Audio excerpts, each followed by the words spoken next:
Salut à tous et bienvenue dans cette vidéo qui va vous parler du busking sur la console Woolog. Alors comme pour les consoles Avolites et Grandma 2, je vous précise que je ne connais pas le terme français pour busking. C'est réaliser un show en live sans qu'on connaisse le groupe, ou en connaissant le groupe mais en sachant pas trop ce qui va nous arriver. Donc ce qu'on veut pouvoir faire, c'est avoir plein d'accès sous la main et pouvoir lancer tout ce qu'on peut depuis le clavier tactile et le reste sous les faders. La console Woolog, on n'a que 10 faders et quelques boutons ici. Donc on peut vite être bloqué par le manque de contrôle. Donc on va regarder comment fonctionne la console pour faire des changements en live et comment l'organiser pour pouvoir travailler en live. Alors je vais supprimer mes playbacks. Je vais faire delete, je vais garder shift, faire 3 et je relâche.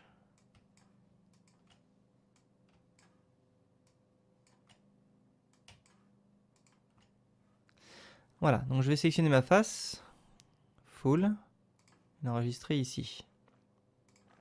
Je vais prendre mes Vipers, ici.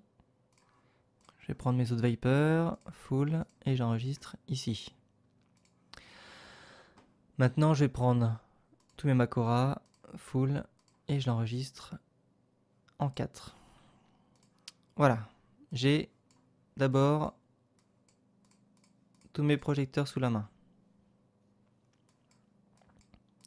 On changera les options tout à l'heure pour les mettre, comme on a vu pour les playbacks, en go tout de suite. Je vais rajouter des effets ici. Je vais prendre les Vipers, appuyer 2 fois sur effet, mettre l'effet 1 que je vais enregistrer ici. Je clear, je reprends mes Vipers, l'effet 2 et j'enregistre ici. Et clear. Donc si je monte mes Vipers, pardon, je vais avoir un effet ici et un effet ici.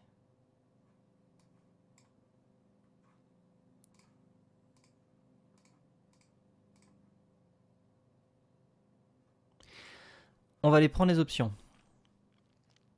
Donc si je clique 2 fois et que je vais dans options, je peux gérer les options. Donc un release time de 0 pour les intensités. Le master intensité, il sera toujours go off et release.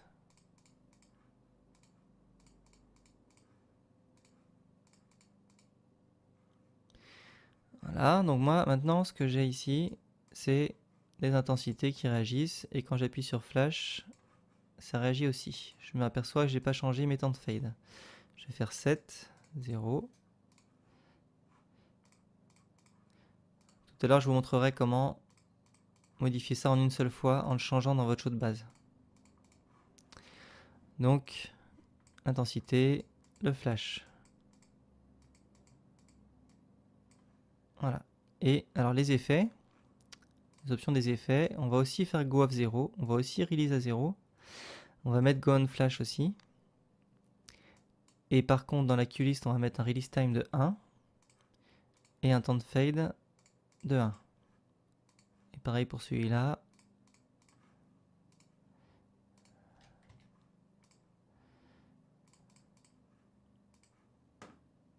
C'est un peu plus long à configurer que d'autres consoles, hein, je vous l'accorde. C'est pas vraiment des consoles faites pour ça. Par contre, c'est des très bonnes consoles de tournée, c'est des très bonnes consoles de théâtre. Alors, maintenant qu'on a configuré tout ça, bon, j'ai pas donné les noms, mais ce serait un peu fastidieux. On va pouvoir lancer donc nos projecteurs et les sélectionner et appliquer des couleurs au programmeur. Alors, sachez que si vous enregistrez des positions ou des couleurs sur un playback, comme certains font parfois,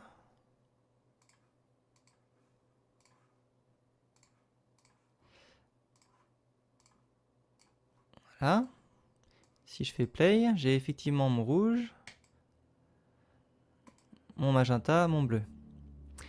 Mais le programmeur sur cette console est inaltérable. C'est le master général de la console. Vous pouvez pas le modifier. C'est-à-dire que si je mets Viper en rouge ici, vous pourrez faire ce que vous voudrez sur vos playbacks, vous pourrez jamais le modifier. Alors, c'est surtout gênant parce que si vous avez mis une position et que vous voulez lancer un effet, les effets ne fonctionnent pas. Parce que les effets sont indexés à la position et donc je ne peux rien faire tant que j'ai quelque chose dans mon programmeur. Si je fais clear par contre, voilà, je reviens à ma position et à mon effet. Donc pour éviter ça, alors, la première chose à faire, c'est soit d'envoyer les couleurs directement ici, mais par contre elles sont sèches.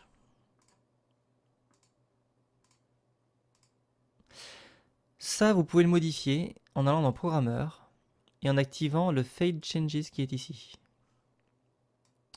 Maintenant que le Fade Changes est activé, il va accepter d'avoir des temps sur les couleurs. Donc on va avoir nos 4 boutons ici. Vous allez pouvoir créer des macros, hein. Ça je vous montrerai dans les macros, mais je vais vous montrer le mouvement de touche qu'il faut faire pour créer ces temps. Vous faites position time par exemple, ça s'affiche ici, 2 entrées. Donc le position fade sera de 2 secondes. Si je prends mes projecteurs maintenant et que je mets un fan, ils vont s'installer en 2 secondes. Si je fais position time 5 entrées, je reviens en droit, ils vont venir en 5 secondes. Alors évidemment, vous pourrez faire ça avec une macro que vous pourrez placer sur ces boutons. Je vous rappelle que sur la WooLog, ces boutons, vous avez des petites cases qui vous permettent de savoir ce que c'est, mais sur les autres consoles, vous avez juste les 12 boutons. Si je clique droit et que je mets un nano panel, vous avez ici le panneau de la Rodog et 12 boutons qui s'affichent dans leur état de Rodog. Donc, je vais remettre en full panel. Voilà. Donc, vous avez des intensités ici. Vous avez ici des palettes que vous pouvez envoyer à la main. Alors, évidemment, vous pouvez aussi envoyer vos palettes d'effets à la main avec un temps. Si vous faites effect time 1 seconde, on fait clear, les vapors, je peux envoyer un effet et une position, mais j'ai pas d'accès fin au réglage de l'effet. Alors pour faire cela, ils ont inventé une autre fenêtre chez Hog qui s'appelle Scene. Il faut que je clique droit, Open Scene. J'ai cette fenêtre qui s'affiche. Le Scene Directory, c'est comme des playbacks, mais vous les avez sous la main ici. Donc ça vous permet d'enregistrer vos positions, vos couleurs et vos beams ici et de conserver vos effets sur les faders. Si je prends les Vipers, que je les mets en position 1, alors je vais faire clear d'abord pour être sûr d'avoir rien d'autre dans le programmeur, et je fais record dans une scène. Je les mets droit, je record dans une scène. Maintenant, je peux prendre mes Vipers, envoyer une scène. Ah, il faut que j'enlève le garde. Envoyer une scène. Et je conserve mes effets. Alors donc avec les scènes, vous aurez toujours pas de timing à pouvoir gérer, sauf dans la scène, si vous faites open scène et que vous allez dans les fades ici, vous pouvez gérer leur temps de fade. D'ailleurs, si vous faites une sélection de tous les temps de fade, vous faites 7, 0 x 5, ça va vous donner un temps de fade de 0 à 5 secondes dans la mise en place. J'update. Je passe là et je remets ma scène. Voilà, avec des temps différents. Ça vous permet de faire comme un overlap sur une Avolites.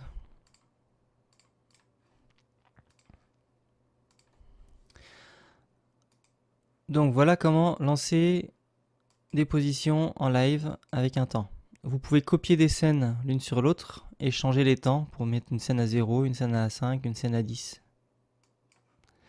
Donc quand vous en êtes arrivé là, vous avez la possibilité d'envoyer vos palettes ici et de gérer vos intensités ici et vos effets. Donc moi je vous conseillerais, si vraiment vous ne voulez pas utiliser les scènes et si vous voulez utiliser vos effets en même temps que vos positions, c'est de créer une QList avec des positions.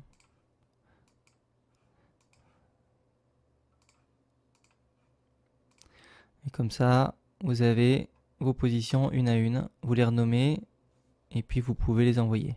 Si vous êtes sur la 8 et que vous faites go to Q1 entrée, et donc si vous avez 10 Q et que vous allez à la Q6 par exemple, vous allez passer à votre Q numéro 6. Maintenant, on va s'intéresser à ces 12 boutons qui sont là. Ce sont les function keys qui sont là. Et si j'ouvre cette page function keys, j'affiche des boutons correspondants.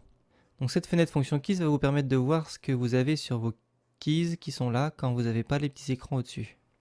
Alors ces fonctions keys, elles ont deux possibilités de fonctionnement, soit en mode kind, soit en mode commande. Les kind, vous avez la fenêtre ici, que vous pouvez appeler aussi en faisant open kind, et la fenêtre commande open commande. Je vais faire ces petites touches pour montrer la fenêtre commande aussi. Les commandes sont là. On va faire pig et revenir en arrière pour jouer à mes premières fenêtres. Alors donc, pour changer de mode entre kind et commande, c'est en faisant pig enter. Vous passez en commande ici, ou en kind. Les kinds. Les kinds, en fait, vous avez ces petites touches qui vous permettent de rappeler intensité, position, couleur, beam, effet. Vous pouvez les assigner ici. Et si vous faites AutoKind, il vous crée d'autres kinds pour rappeler les gobos, les iris, les focus. Et la touche numéro 12 devient toujours touche suivante s'il y a plus que nécessaire. Vous la retrouvez ici aussi. Maintenant, on va passer en mode commande, parce que c'est ce qui nous intéresse. Le mode commande se gère avec cette fenêtre de commande. Je vais changer sa taille.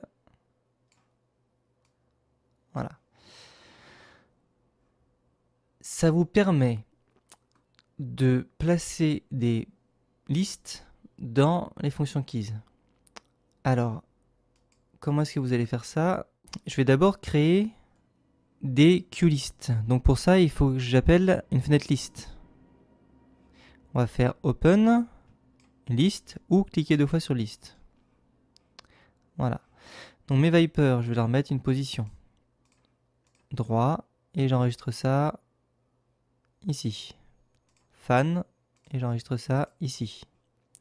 Je clear, je reprends mes Vipers. Et je vais mettre un strobe à 0 que je vais enregistrer ici. Et un strobe à 30 que je vais enregistrer ici.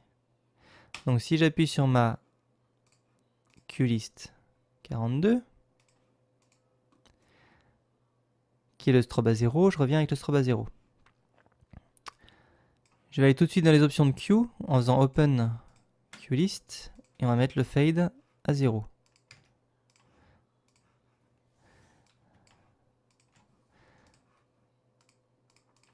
Voilà. Donc j'ai mes 4 QList ici. On va en sélectionner une, faire 7 et mettre droit. Et la suivante, on va faire fan. Celui-là, on va mettre STB0. Et celui-là, STB30. C'est arbitraire. Voilà. Maintenant, pour les assigner dans ces boutons de commande, vous allez devoir les copier dedans. On va rappeler la fenêtre commande et la fenêtre QList ici pour bien voir. J'enlève mes fonctions keys pour l'instant. Voilà. Je vais me mettre en garde Je vais sélectionner droit. Je fais un Move To. Et je vais sélectionner une commande. Vous voyez qu'elle apparaît dans mon fonction keys. Fan. Move. Ici. Strobe. Move ici. Et strobe 30. Move ici. Je peux déplacer tout ça. Je peux sélectionner ça. Move. Et ici. Si je suis en 13, vous voyez que j'ai créé une deuxième page, comme tout à l'heure, avec de nouveaux boutons. Je vais reprendre celui-là et celui-là. Ce qui me permet de les avoir les uns au-dessus des autres. Maintenant, je vais vouloir modifier tout ça. Il faut que j'aille dans mon tableau qui ressemble à un tableur Excel. Ici, je vais pouvoir donner une couleur à des petits couleurs swatch.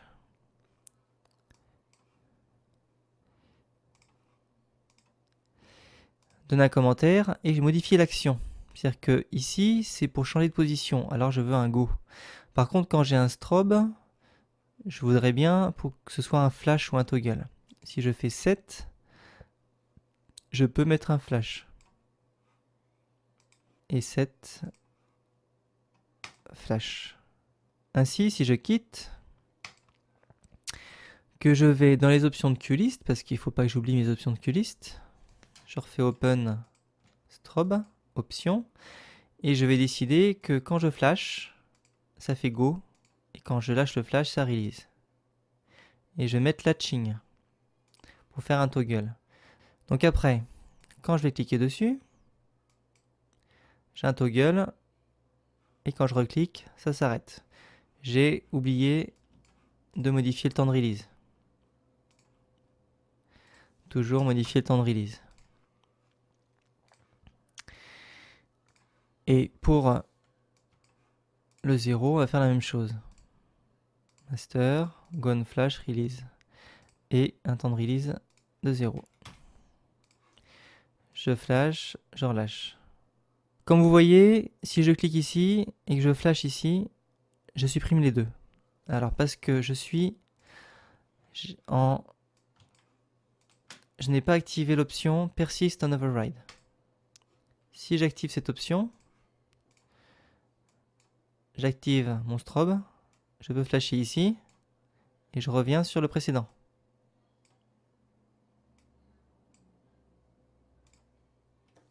Voilà.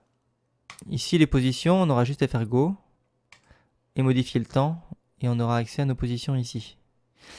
Je vous rappelle que pour voir vos boutons sur une Rodog, vous avez mieux intérêt à ouvrir ce petit fonction keys qui est là et qui vous permet de voir dans quel queue vous êtes. Si vous avez nommé chacune de vos queues, vous allez voir ce qui se passe dans vos fonctions keys. Donc on a terminé pour le live sur les consoles Woolog. Maintenant, si vous avez des suggestions ou si vous fonctionnez différemment, vous pouvez me le mettre dans les commentaires. Et je vous dis à bientôt pour un prochain tutoriel.